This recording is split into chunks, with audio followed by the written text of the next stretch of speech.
Welcome to Knit Together with Kim and Jonna. I'm Kim, and let me make sure this is on. I do that every time. Okay. On my way.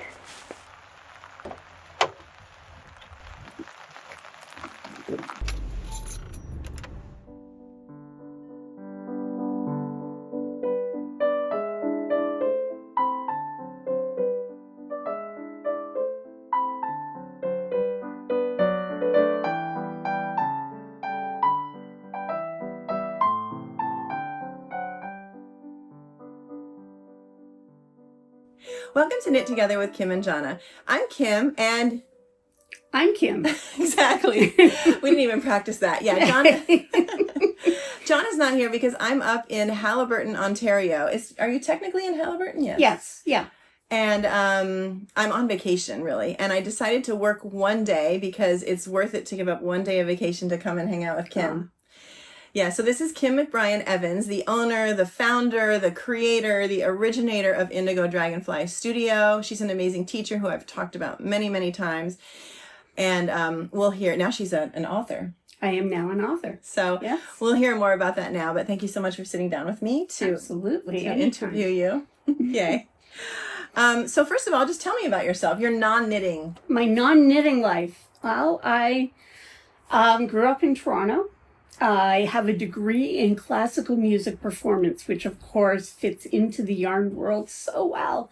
And I have always loved textile crafts my whole life. So in my free time, that's what I do. I do different textile crafts, not just knitting, but spinning and painting and dyeing cloth and sewing and all kinds of things like that.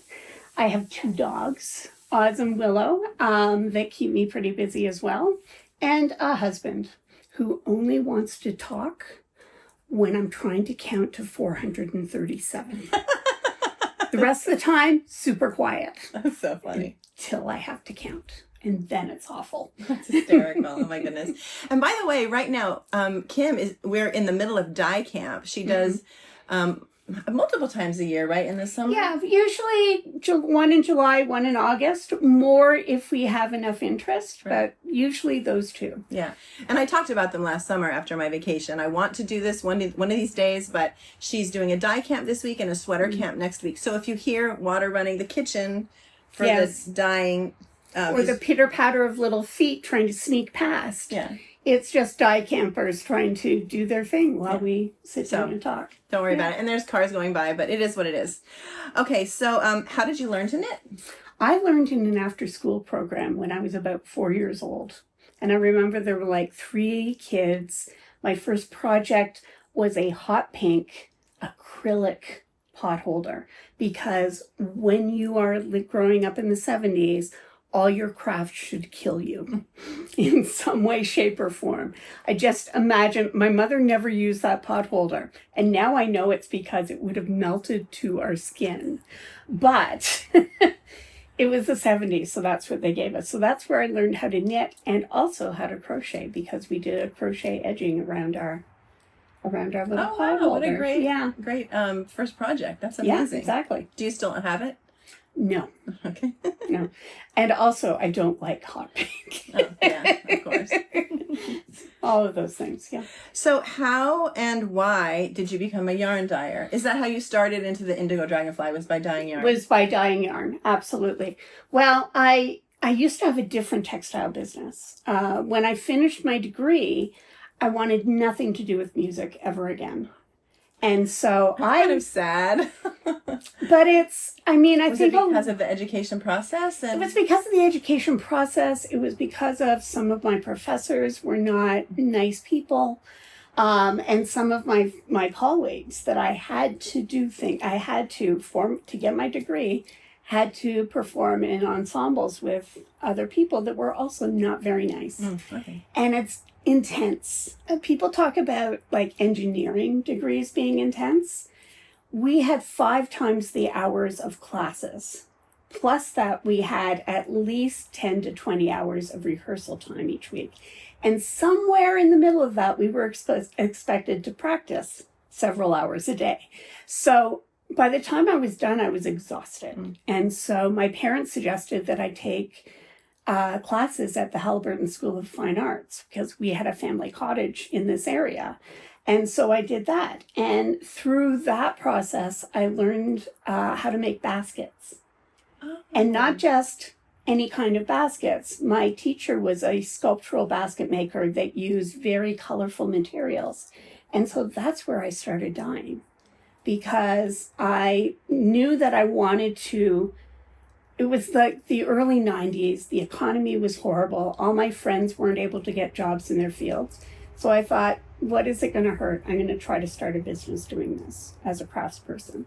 And so I learned how to dye those materials. And eventually that shifted to dyeing cloth. And then I got a real job for several years. Oh, darn. A real job. And that's where I started to get back into knitting, because I was on the bus, like an hour to work, hour home every day. So knitting was a great craft to have. And my local yarn store built a dye studio in their basement. So I would go in there like once a month and I would dye a whole bunch of yarn and pay them to clean up the mess. Well, that's fun. And then I would go and knit with it. And so when I lost the job that I had, and I ran like an arts organizations that was for all over the province, and it just crashed and burned for various reasons. And I remember going to knit night the night that I lost my job and saying, so that job that was really not great is now non-existent. I don't have to go back. And they were like, oh, that's really too bad. You know what you should do? We've been talking and we think you should start a yarn dyeing business because we really like the yarn you dye for yourself and we would like some.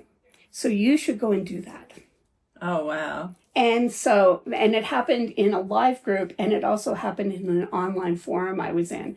And that kind of said to me, what could it hurt? Like, I'm looking for other work, but I have all this time. So why don't I'll take my employment insurance money and buy some supplies and off we go.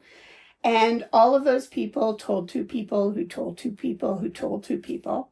And within a year and a half, I had to quit I got another job and I had to quit that other job and bring my husband into the business. So that's how it all started. Wow. As, you know, a casual course that I took one summer that led to a career that eventually I shifted to a different career. And then when we knew we were moving up here, we decided to start this business, and the rest is history. I love that. And that was 2009, so we're coming up on 18 years. That's amazing. Yeah.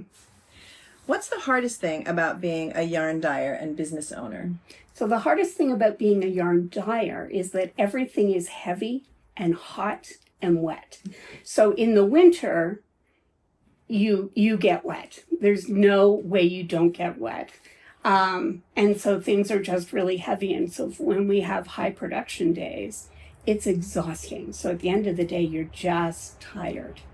And also the other thing that I like least about this is I like developing new colors. I don't like dyeing them for the 50th, 60th, 70th pot. Like, I get bored of it, which is why Ron and Victoria, who also work with me, Ron's my husband, Victoria's our studio minion. Do not call her a studio assistant. She has chosen her own job title. This is what she wants. And they, so they do most of that production dyeing. I do mostly one-of-a-kind colors. We have a lot of those that we sell. So there are like 7 or 8 skeins, and that's it. You can't ask for it again because we can't make it again. So that, and then in the summer, it's just hot. It's hot, hot, hot. Our customers bought us an air conditioner. So we have a portable air conditioner, but it's not enough when it gets really hot. Yeah, you're cooking the yarn. You're cooking the yarn. You're standing over boiling pots of water. You could do 2 things at once. Self-care. You could put a skincare mask I on mean, and steam. We've thought about it. I've had dyers ask if they just kind of go on the internet and randomly say, so my hair is a protein fiber. Could I use these dyes to dye my hair? And then we're all like, if you want to boil your head Exactly. in boiling water, sure. Yeah. But I don't advise it. That's so funny. Exactly. Oh my goodness. But as being a business owner, right now it's managing all the things that are happening in the world, in different countries in terms of changes to taxing systems. Now the EU is going to have a whole packaging requirement. You can't ship things to the EU unless you fill out paperwork saying that your packaging is ecologically responsible and that sort of thing. And so we have customers that have been our customers for almost 2 decades who will no longer buy from us because it's too expensive now for them, because it's not just the yarn, it's the shipping, which is also not cheap. Gas prices are up, so shipping prices are up, but it's also the taxes. So when they get to the checkout, they're like, that's a whole lot of extra money. And it's not something we can control. The things that we can control can be frustrating, but we have control over them so we can find a solution. There's so many new systems that have come into play that are completely out of our control. Yeah. And that's really hard. Yeah. But we still have a core group of people. We've worked really hard to build a community around our yarn, around my design, around my teaching. So we still have a good baseline support system that is not going to go away. But it's really sad to have lost the people that we've lost. Yeah. Yeah. I'm sure it is. Yeah. That's very hard. Yeah. So what's your favorite thing about being a yarn dyer and business owner? My favorite thing about being a yarn dyer is that I can we live next door, literally right next door. So I can run over and make any color I want anytime. So if I see a new pattern on Ravelry, or I come up with a new design and it needs to have a specific color, I can run over here, and if it's not on the shelves, right, it's like having a yarn store next door. It's fantastic. There's needles over there, there's like stitch markers over here, and so I can come and look at the shelves, and if there's not something there that I want to work with, then I can just dive into the kitchen and dye stuff up. And the times I've done that at like midnight are ridiculous, because I want to be able to knit it the next day, is ridiculous, but it's so much fun. And just being able to create things that come from your brain and nowhere else, and just be able to put that color on yarn and then be able to make something with your own hands. There's nothing like it. It's just the best feeling. And as for being a business owner, it's that sense of community. It's the people that we're having a book launch party on Sunday, and the number of people that will travel hours to get here for that one day thing, just to be able to be in the midst of this community of people, is just my favorite thing in the whole world. Yeah. Yeah. By the way, Kim asked if I could be there, and my husband has to get back to work on Monday, and so I can't be here on Sunday for that. But we will talk about your book in just a minute. Yeah, for sure. Let's see. Okay, so how I met Kim is I took an online VogueKnit Live Zoom class with you. Mm-hmm. When COVID was at its height and we could not meet in person, and that's really the first time I ever met you. I mean, via Zoom, there were a lot of people in the class. I don't know if we really met, right? But I was just amazed at, first of all, your teaching skills, and also your passion for helping knitters create garments that fit. Yes. And being able to modify. Yeah. And I have to say, I modify all the time. And I'm pretty much a standard size, but I modify all the time. And so to really have skills and know how to go about that, I mean, from cast on to hem, sleeves to underarms to bust darts, it's absolutely amazing. So how and why did you start teaching classes about sweater fit? Well, I'm 5 feet tall and size 18. There is no pattern that fits this body. I am nowhere close to a standard size. Even when you start getting into standardized charts for plus size people, and even in my own sizing chart, I don't fit.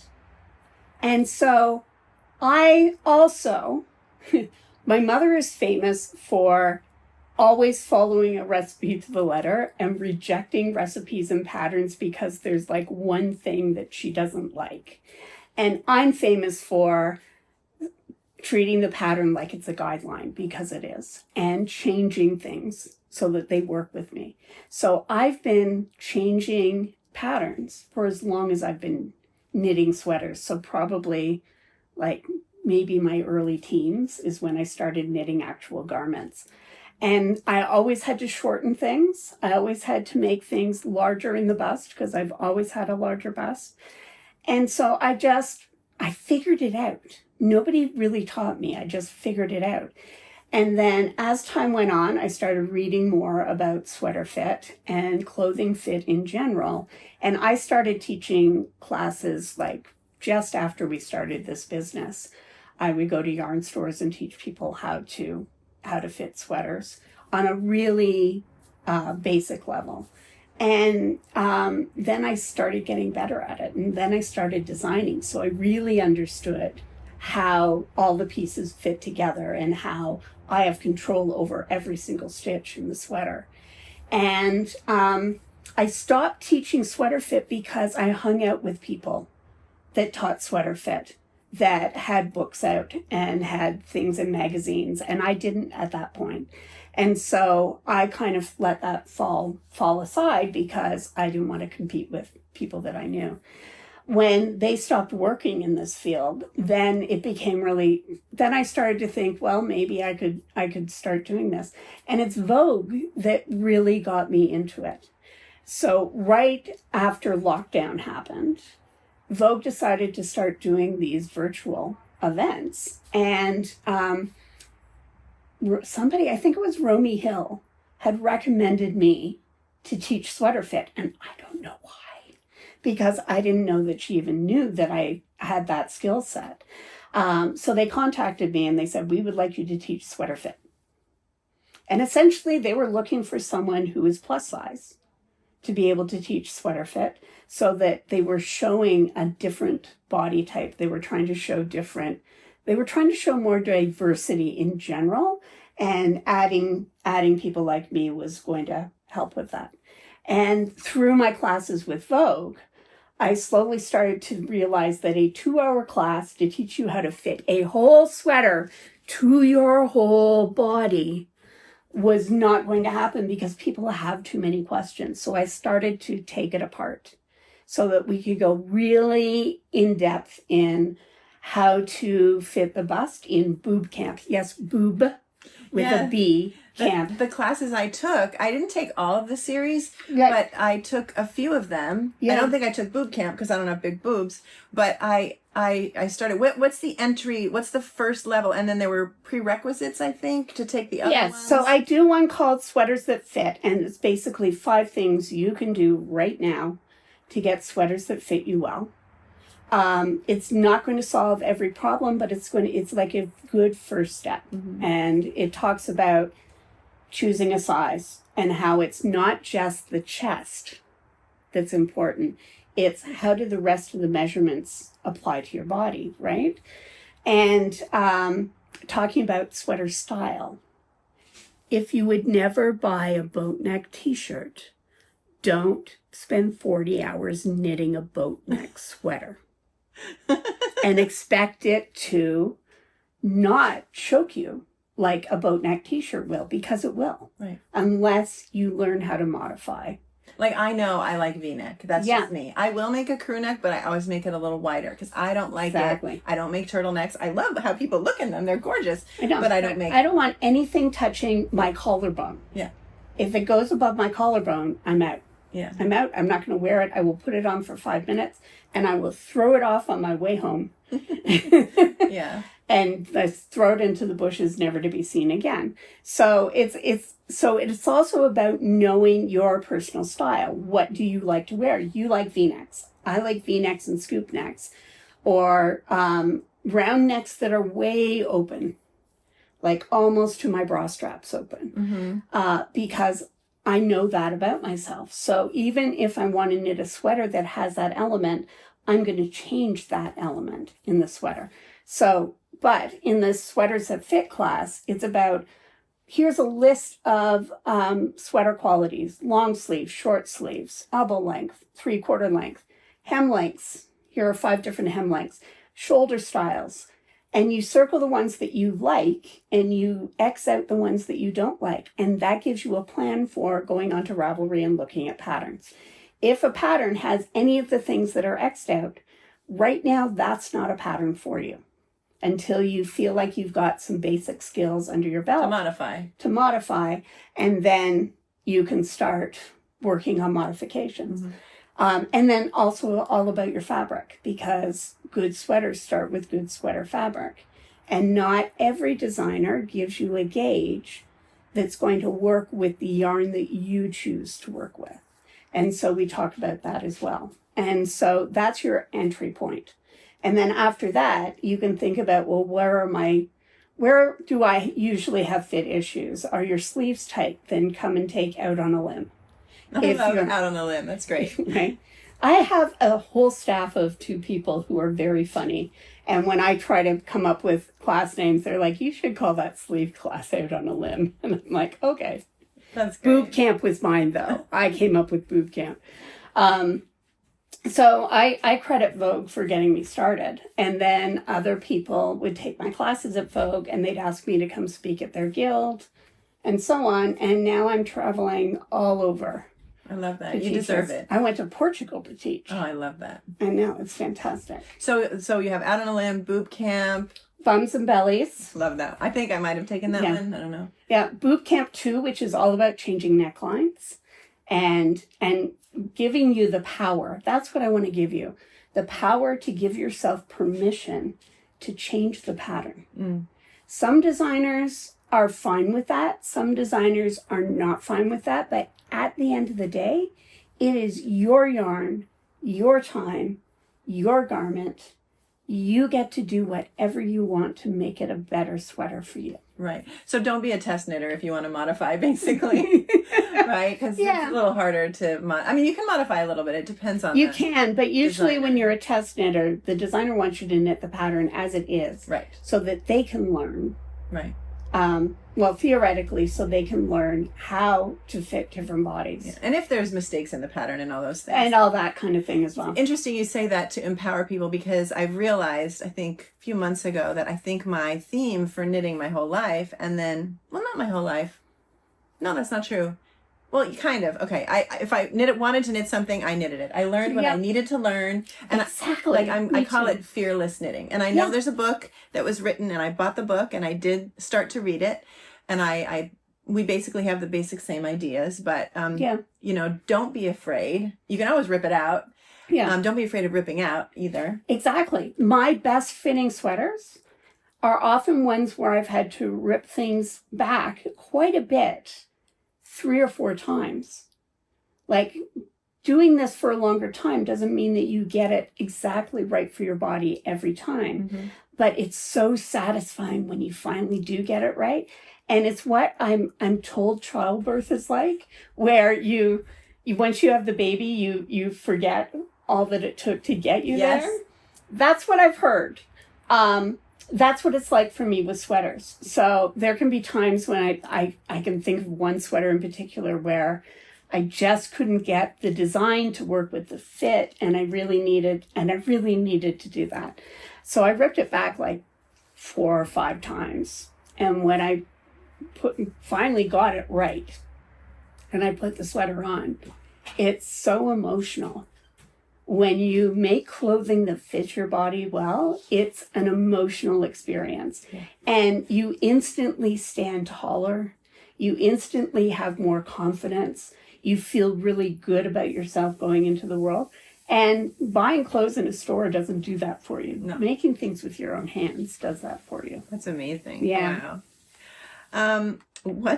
Okay, and you kind of talked about this a little bit. Yeah. What's the biggest thing, or maybe top 3, that you can do to positively affect the sweater fit? The main one is stop choosing a size based on your full bust measurement or your full chest measurement. And this works for every gender. Sweaters look best when they fit you well in the shoulders, and you can instantly get a better fit in your shoulders if you take a measurement of your upper torso, so the circumference of your body up above any chest tissue. So when you're taking this, you usually have the measuring tape. It will feel like it's right up in your underarms. That's okay. That's exactly the measurement that you want. So take that measurement, add ease to it, and then choose the chest size that is closest to that. And if your chest size is still bigger than that, then learn how to come to boot camp. We have cookies, and we will teach you a million different ways to shape the front of your sweater to accommodate a larger bust or a smaller bust, because I get people that come into my classes that have had a unilateral mastectomy or they've had a double mastectomy, and there are things we can do to help the sweater fit your whole body better. You will instantly get a better fit in the shoulders, and if you have a good fit in the shoulders, it's almost as if the rest of the sweater doesn't have to fit at all, because this is what people are focused on. Mm-hmm. So that's the really big one. And very few designers tell you to choose a size based on that way, mm-hmm. but trust me, it's instant. And also remember that you're knitting clothes for your whole body. So look at the whole schematic and compare the measurement. Once you've figured out that base chest size, look at all the other measurements for that chest size and make sure that they're going to work with your body. The hips are going to be loose enough or snug enough. The sleeves are not going to be giant. They're also not going to be squeezing the life out of your biceps, which is what most of my sweaters were like until I really started to get into this. Those are really the two big ones. Oh, great. Those affect sweater fit. Nice. Yeah. Thank you so much for that. What's your biggest knitting fail? This is how I learned I'm allergic to alpaca. And that 100% alpaca sweaters are a bad idea. I knit a cropped sweater out of 100% alpaca yarn at a very loose gauge. So I also learned about gauge at that point. I wore it to work the day after I finished it, and it was a knee-length dress by lunchtime. Oh. It grew and grew and grew and grew. And I was itchy as anything, and my skin got all rashy because that's how I learned. I was allergic. So I would call that my biggest knitting fail, and most of it was the yarn. Mm. You can always blame the yarn. And do you still own that one? No. I gave it away to someone who's not allergic. Yeah, I gave it away to my housemate who spent like the entire week time that I was knitting this. She would like come to my apartment and we'd watch TV and I'd be knitting it and she'd be like, "Is that for me? Is that for me?" Eventually it was for her. Oh, great. I love that. Yeah. That's how I feel. If something doesn't work out, I tend to not rip it out. I'll find, like, my daughters will wear it, or I can find somebody who wants it. Exactly. What's your all-time favorite knitted object? Oh, it's my impervious shawl, which is right over there. I could run and grab it. I'll grab it. Okay. I want to say it's... That's the one. This one? Yep. I think I bought this pattern and yarn for it last time. Or no, I bought this. Is there an impervious sweater with a yarn? Yes. Washcon. Yes. Yes. Okay. So this is it. It's beautiful. This took 12 years to design. I can imagine. Because I developed the technique, but then I needed to figure out a way to, like, left to my own devices, this would all be improvised. And the pattern became the written down version of the improvisation. And then I had to refine that so that it was actually knittable by real human beings. Wow. I'm going to unravel it so we can see it in all its glory. Yeah. There we go. Excellent. So here she is. That's the end. So this is the right side. Wow. Yeah. It has little bumps from the hanger, but... It does. Those will smooth their way out. But I wear this every day in the winter. Wow. How do you wear it? Can you drape it on yourself? Whoops. I love how it matches your hair so beautifully. Right. Unintentional. I just make sure that if I want to be really warm, I make sure that the widest corner is kind of on a diagonal to my body, and I just kind of flip the end over here, and then I just wrap it around so that the pretty end is right here. I love that. Yeah. Wow. All-time favorite knitted object. And it's right here in your office. And it's right here in my office. Grab it. Yeah, exactly. And most of the year it lives next door with me at home because, as I say, I wear it's really faded now. I have to knit a new one. It's so beautiful. But it's knitted and faded because I wear it all the time. Mm-hmm. And now I'm able to show people, like, it fades, but this thing is, God, almost 10 years old. Wow. And it gets washed 3 or 4 times for the winter. So it's done really well. It's really beautiful. Yeah. Wow. Nice. Do you want to leave it on? Now. I was going to say, it's summer, so let's take it off. Yeah. Just great. Put it on the floor. That's fine. I feel bad putting it on the floor. Okay, then we'll put it on the table. Okay. There we go. What knitting technique do you avoid, if any? Anything that's boring. Like 4-row. Interestingly enough, I don't find stockinette or garter stitch boring. I find them really rhythmic and peaceful, but anything that I have to just think enough about, but only has maybe a 4-row repeat, I'm going to want to strangle people with it after 2 days of knitting it. Like, I have to really, really want that piece. Mm-hmm. As far as actual techniques, I don't really avoid anything. I don't necessarily gravitate towards them. I don't gravitate to brioche a lot, for example, but I can do them. I like doing them. And if it's new to me, I'm willing to take the time to learn it because I feel like anything in knitting isn't hard. It's just new. It's and a these skill. colors would look glorious in 2-color brioche. I know. Oh my goodness. Well, and case in point, I have this amazing project that's been on the go for years, probably about 5 years now, that's a giant brioche vest that's asymmetrical and all kinds of wonderful stuff. I think it's a Susanna Summer pattern. And I adore the finished object, but the repetition of the brioche and having to think just that much, I can only work on it for maybe an hour at a time, and then I put it aside and do something else, because it either has to be completely mindless or so engaging that I need to get to the next color, or I need to get to the next cable twist or whatever. So someday I'll finish it, but it's going to be a while. Yeah. So, just so everybody knows, I mentioned that we're in the middle of dye camp right now, and there is sweater camp as well. But, and I am I've taken some footage of this current dye camp and gotten some little interviews from some of the participants, or all of the participants. So I will produce a separate video about dye camp, but just for these viewers who watch this interview, tell us about dye camp and sweater camp. How did it start? Who comes? And what does each camp include?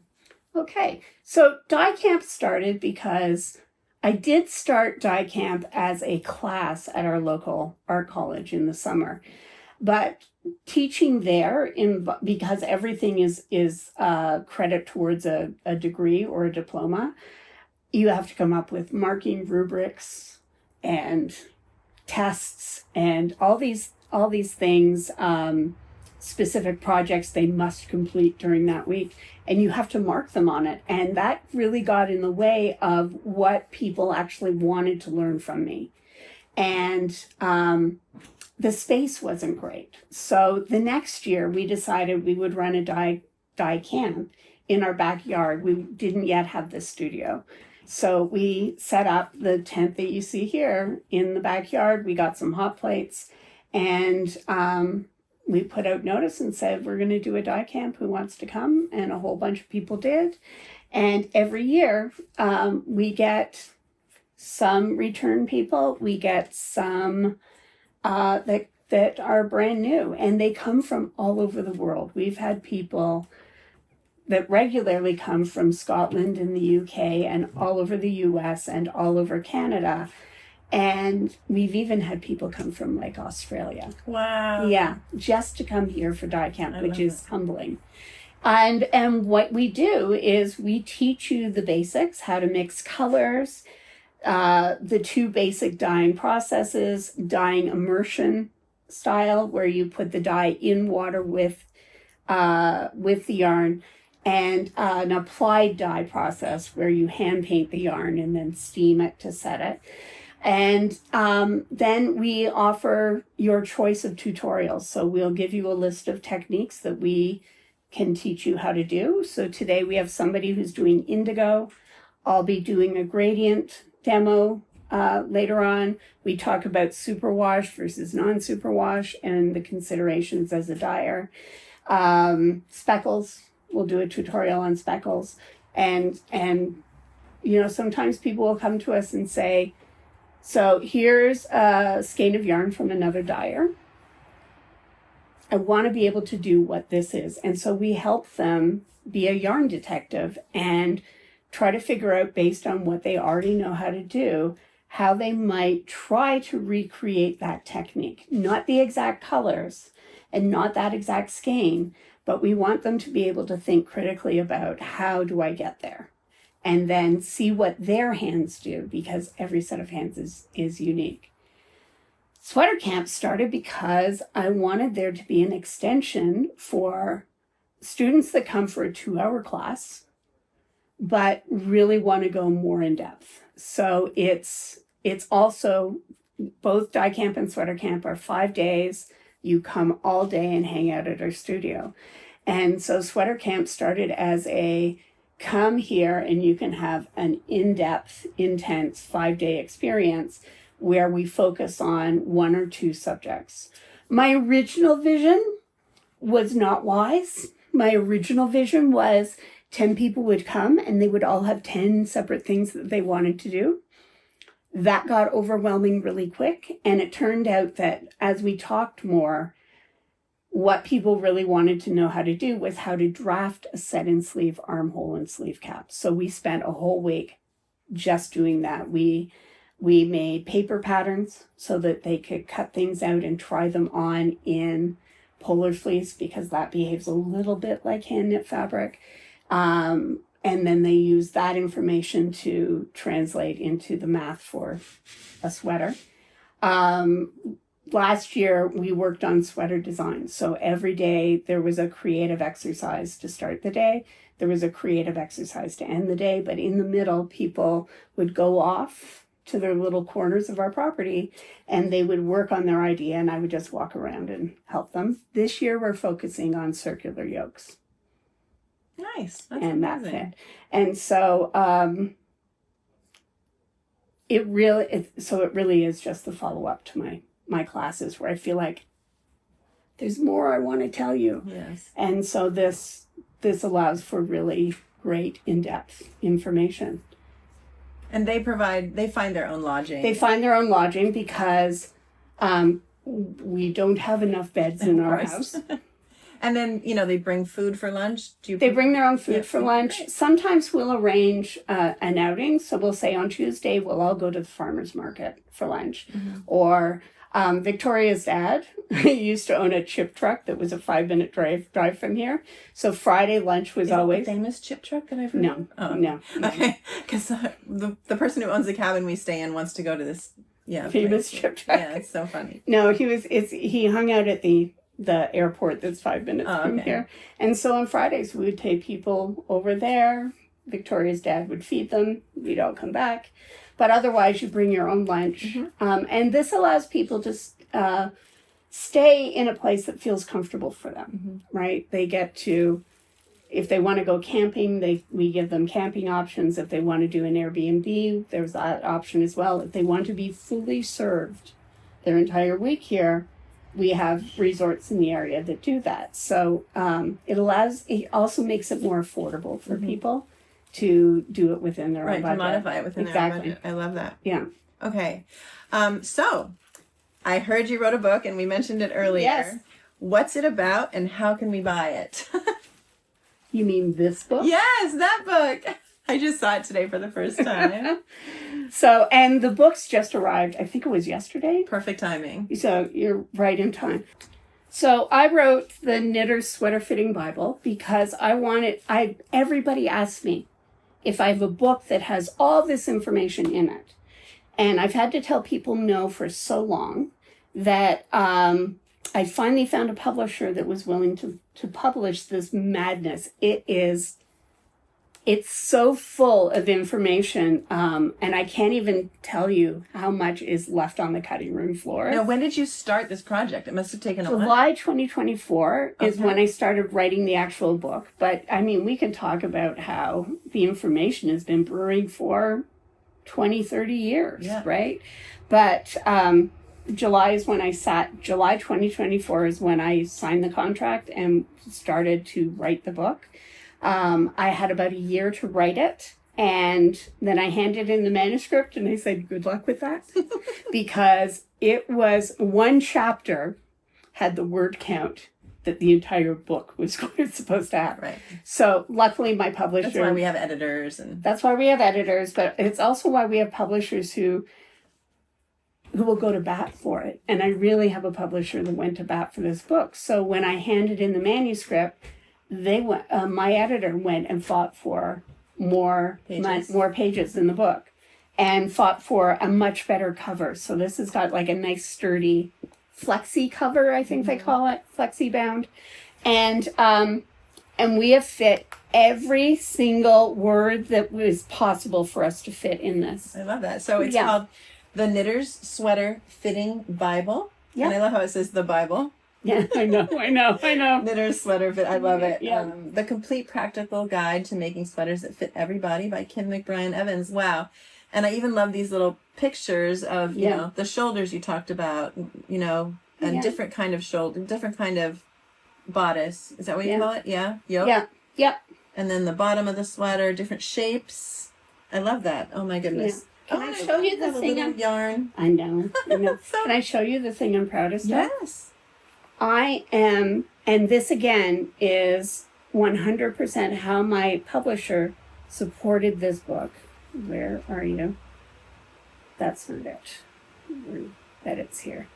So While she's looking for it, I just want to say that I'm going to buy a book today and ask him to autograph it. And I'm actually going to buy a second book and ask you to autograph it. And we're going to give it away. Yeah, so we're going to do a giveaway. Let me just tell you, I was thinking about it. What I'll say is just comment on this video and follow Kim on Instagram. I'll put the information in the show notes and maybe underneath here. And do you have a newsletter? I do have a newsletter, so I will give you the link. Sign up for her newsletter. Yeah. And I'll take your word for it if you do all three of those things, but I'll know that you commented. And then on September 30th, it'll be a while because I have to edit and everything.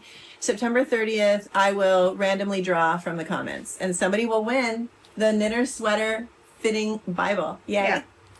And so the patterns in this book are made to measure, mix and match templates. So you take the body you want, the sleeve you want, the neckline you want, and the shoulder construction that you want, and you can make any sweater. You can take another designer's basic design idea and buy their pattern so that you have their charts and that sort of thing, if that's something you're going to do.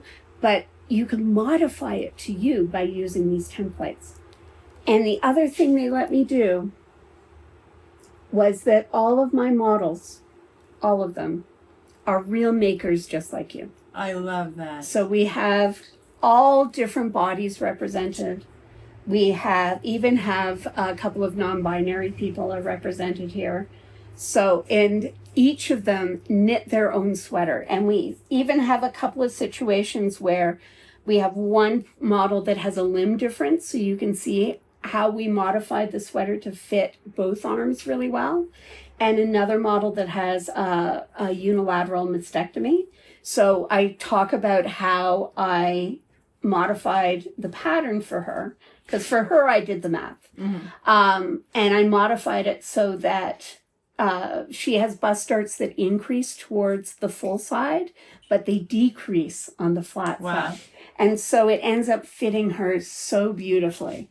And honestly, they all came here for the photo shoot, and I didn't actually see the finished sweaters on bodies until they all pulled into the parking lot. So it could have gone really badly, but it didn't. What we ended up with is 9 beautiful models, and yes, I'm one of them, 9 beautiful models with 9 sweaters that fit them so beautifully. I love And that. you can just see the joy in their faces. And for us as makers, we get to look at these pages and see people that look like us. Yes. Yeah. Everybody can amazing. see somebody that looks like them. And you said you have the sweat. These are all And the I have the sweaters? sweaters, yeah. Now, will the sweaters belong to you or ultimately belong to them and go back to them? No, they're all eventually going to go back to them. My plan is to reknit a bunch of them. I don't think I'm going to reknit all of them. But for the first year or two of the book, I get them so that they can tour around with me. And then after that kind of subsides a little bit, then they'll all go back to the people that made them. Great. I'll help hold one side. Yeah, there we go. So this is Colorwork sweater, knit in Canadian Dyer's yarn, and it's a 100% Canadian yarn. So this is called, the yarn is called Manitoulin, the dyer is called Gobsmacked yarn, and it's a top-down yoke with a unique colorwork pattern. And because there's a gradient used in the yoke, I wanted to make sure you could use every single little bit of it. So once you get to the bottom of the yoke, no matter what size you are, you can use any of the leftover yarn to make these little floating squares That's that lovely. disappear forever. We shall not talk about the weaving in of the yarn. And Do like I do. Weave in immediately. Go a few rows beyond. Weave that in. It takes you exactly 30 seconds, and then you're done when you're done. Exactly. This is the sweater that I designed for the person with the unilateral mastectomy. So we have a heavy cable that went on her flat side so that it gives visual weight that balances her full side. And that cable can be moved anywhere on the sweater, anywhere you like. And then there's bust shaping. You can see that there's like a little bit of bust shaping on this side. On the other side, it decreases into that point. That's lovely. And it has kind of an asymmetrical. Exactly. I love that. Yeah. It's beautiful. And that's also because her body's asymmetrical. And with each of the models, I talk to them about, what do you want me to try to resolve with this design? And for Marit, it was, well, she talked about how V-necks, since her mastectomy, they pull to one side. So this is an asymmetric collar because I wanted it to fold over and double up to create more strength. Yep. It's sturdier. And the yarn for this one is Lichen and Lace, Rustic Heather Sport. It's another 100% Canadian yarn. I'm going to ask how you remember all this, but you've written it down and probably. I've written it down, and I chose dyers I love. Oh, good. I love it. And So you designed all these sweaters? I designed all these sweaters. Wow. To give you a sense of how flexible those templates are. I tried to make them as different as possible from each other. So you already have 9 base designs that tell you what templates to use, what ease to add, and what special details you might need to do. I love that. Let's see. This is the one I knit for Beth, who has the limb difference. So you can really see the difference in the 2 sleeves. Yes. Yeah. Love We it. call this one the baby cuff. Because it's so little and cute. Look at that. I love it. It's tiny. It's so tiny. Also, if you get... this is an awful thing to say, but this was the best sleeve island I've ever had. Because They're completely different. They're completely different. I knit the long one first, and then the small one took like 5 minutes. Or so it felt. And so here too, we balanced, I used stripes to make the smaller yarn arm look larger and tiny stripes to make the larger arm look smaller. So many people, when they look at the pictures in the book, they don't notice right away. Just like with Marit, they don't notice right away. So without trying on purpose to make things invisible, we've tried to visually balance things. And you could also use those same techniques to really, really emphasize the difference. So I actually asked Beth if she wanted more emphasis or less emphasis, and she left it up to me. So I decided I wanted to try this visual trick. But like, we're not trying to hide anything. We're just trying to balance the body. And this sweater was really fun. So it's just a really simple, basic top-down circular yoke. Mm-hmm. So if you're trying to learn how to fit a circular yoke, this doesn't have any design that's going to distract you. But then at the very end, you put these little asymmetric shapes on the cuffs and the hem. And what that does is it draws the eye away from the center of your body and bounces your eye to the neckline, to the hem, to the cuffs. That's beautiful. I love Yeah. That's I'm going to knit one in fingering weight that's more cropped that I'm going to make for summer Oh, I love that. and wear as a t-shirt or over linen dresses, that kind of thing. How many of these do you want to see? Maybe 2 more. Let's do 2 more. Let's do 2 more. Let's see. Who have we got? How many did you say there are total? There are 9 total. Okay. Yeah, so we'll do 2 more. This is Vauxhall. And this is knit with Sonder yarn, which is another Canadian yarn. And it's 2 strands of lace weight doubled. So it's marled. So all the colors are marled. And this riffs off of Beth's sweater in that it takes the same stripe idea, but instead of having wall-to-wall stripes, this one has what we call rogue stripes, where you decide where the stripes go. And the only instruction I gave her was how many, what size stripes she had to knit on each piece of the sweater. So this is a raglan. And this, right now, I think is the most popular. Right, of the because I love sweaters. how on the other one too with the I actually different wear size this one a lot. arms, how the Don't side tell her. the sleeve where you have the wide stripes, then the opposite body Yeah. piece has the wide stripes, and then Yeah. the piece. So it's very intentional. Yes. So that's another reason you don't notice right away that the arms are 2 different lengths, right? Because Exactly. it's more like a sweater design Yeah. than it is necessarily functional, but it's both. Yeah. I love that. Yeah. And you can't get it wrong. Yeah, I love it. You absolutely can't get it wrong. You can plan out where your stripes are. The Danielle, who knit this sweater and wore it in the book, is the quintessential order muppet. She does not like any sort of chaos or choices or that sort of thing. She wants to know what she's going to make. She planned out where all the stripes were going to be.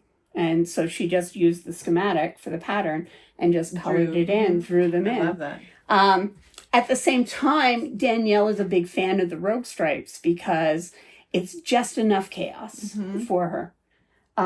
So she had lots of fun with this. That's And beautiful. I am currently knitting my own because I wear this all the time. And it's really not my sweater. And then we'll do, oh, there's one more that's an interesting one. So this one's called Oddfellow. Carolyn is the model wearing this one. And with this, I wanted to just go nuts with asymmetry because that's where my heart lives. And so it's got an asymmetric hem. And what's going on with the colors on the 2 sleeves is completely different.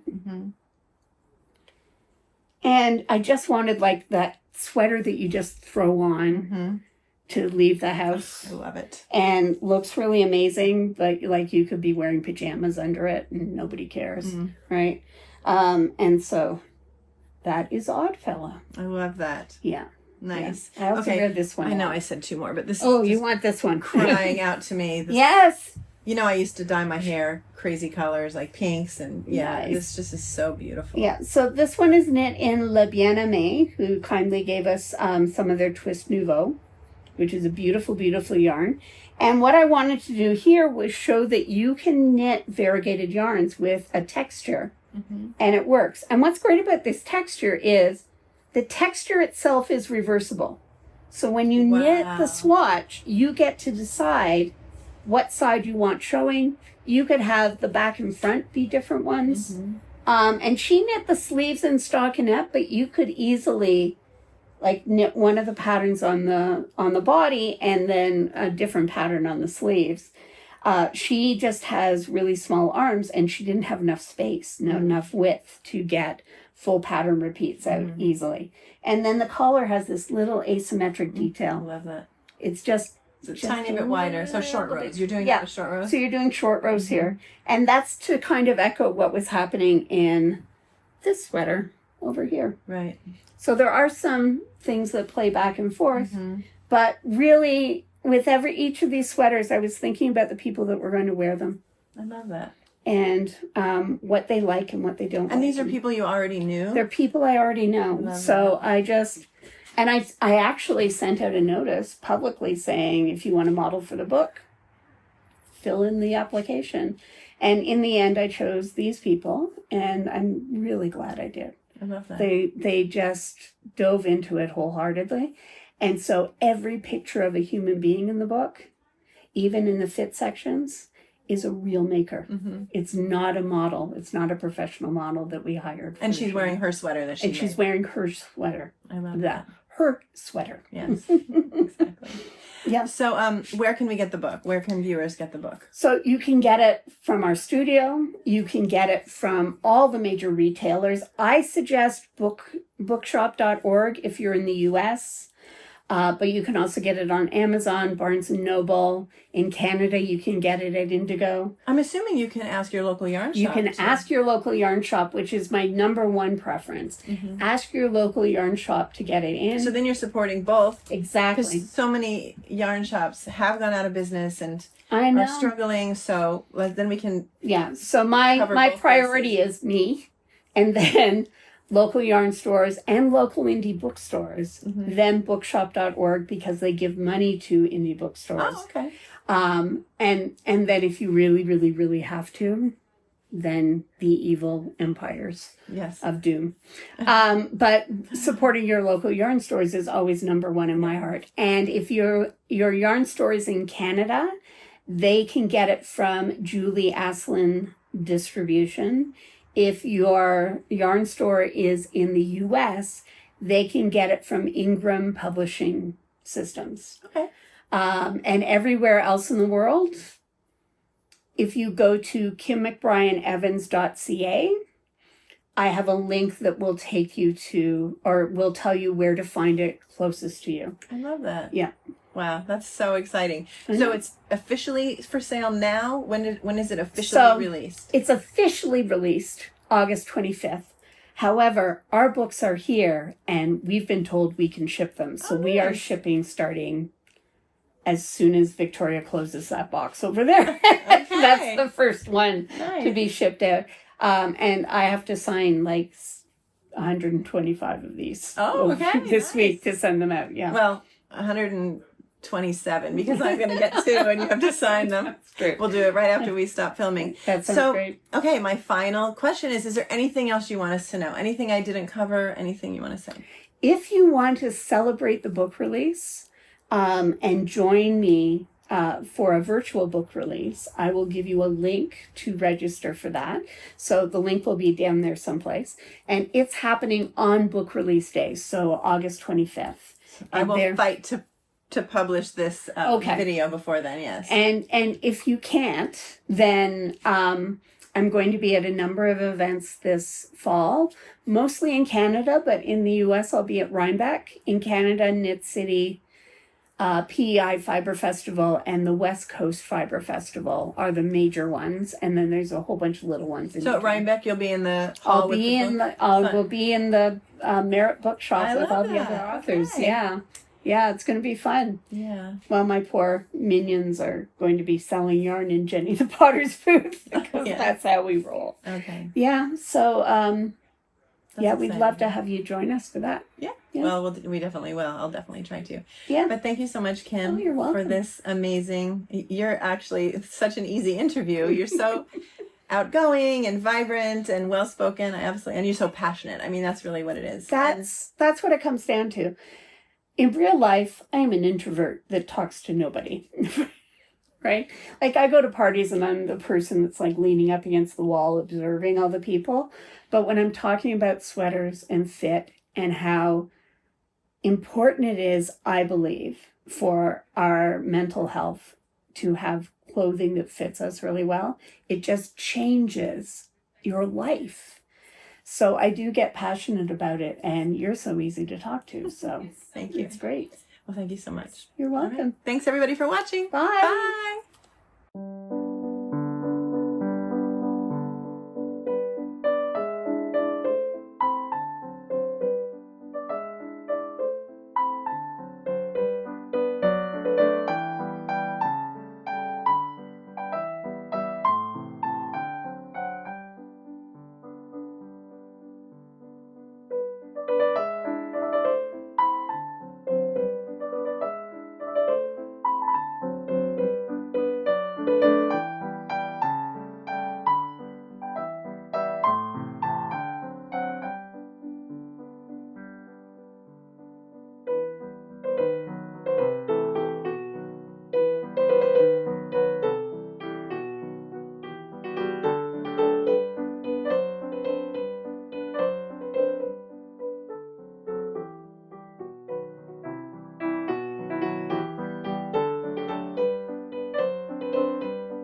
We did it! Yes! That was awesome! What's the biggest thing, or maybe top 3, that affect Switter? You're actually only my second official interview. Oh, really? My first one was Isabel Kramer. That was a blooper. Switter fit. This was so fun.